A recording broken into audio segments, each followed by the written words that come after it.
வன்னி மரத்தடி வருவதும் யாரு? வந்திடும் பொருளை சொல்லுவதாரு? அவன் பொறி கடலை கேட்பது யாரு?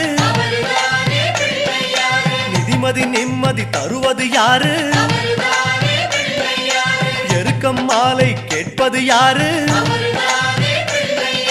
பிணக்கம் நீக்கும் சாமியும் யாரு? முன்வினை அறுக்கும் மூத்தவன் யாரு? அவரும் வாழ்வது எங்க?